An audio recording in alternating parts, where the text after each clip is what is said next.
3745 ಭಾಗಿಸು ಏನೈತೆ ಈ ಲೆಕ್ಕವನ್ನು ಭಾಗಕ ಲೆಕ್ಕ ಮಾಡ್ರಿ ಅಂತಾರೆ. ನೋಡ್ರಿ ಹೆಂಗ್ ಬರ್ತಂದ್ರ ಭಾಗಕ ಲೆಕ್ಕ ಮಾಡ್ಬೇಕಾರ 5 ಮಗ್ಗಿಯಾಗ 37 ಬರುತ್ತೆ ನೋಡ್ಕೋಬೇಕು ನೀವು.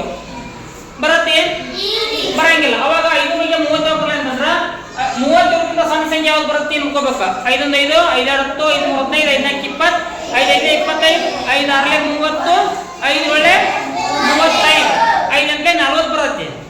ಅಂದ್ರೆ ನಮ್ಗೆ ಇದಕ್ಕಿಂತ ಸಣ್ಣ ಸಂಖ್ಯೆ ಬೇಕಾ? 5 ಒಳ್ಳೆ 35 7 ಐತಿಗ್ರಿ 2 ಇತ್ತ 3 ತೆಗೆದ್ರ 0. ಇಲ್ಲಿ ಮಾಡ್ಬೇಕು 4 ಕೆಳಗೆ ಇಸ್ಕೋಬೇಕು. ಇಸ್ಕೊಂಡ್ರಿ 5 ಬಗ್ಗೆ 24 ಬರುತ್ತೆ ನೋಡ್ರಿ.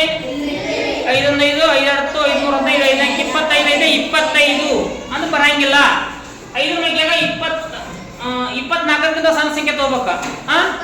5 3 15 5 4 20 5 4 20 ನೋಡ್ರಿ. 4 0 ತೆಗೆದ್ರ 4 2 ತೆಗೆದ್ರ 0. ನೆಕ್ಸ್ಟ್ ಸ್ಟೆಪ್ ಮಾಡ್ರಿ. ಈ 5 ಕೆಳಗೆ ಇಸ್ಕೋರಿ. ಇಸ್ಕೊಂಡ್ರಿ 5 ಗೆ 4 ಬರುತ್ತೆ ನೋಡ್ರಿ. ಎಷ್ಟೇ 5 9 45 5 ತೆಗೆದ್ರೆ 0 4 ತೆಗೆದ್ರೆ 0. ಈ ರೀತಿಯಾಗಿ ಸರಳವಾಗಿ ಭಾಗಾಕಾರ ಲೆಕ್ಕಗಳನ್ನು ಮಾಡಬೇಕಾಗ್ತದ. ತಿಳಿತಾ? ಓಕೆ.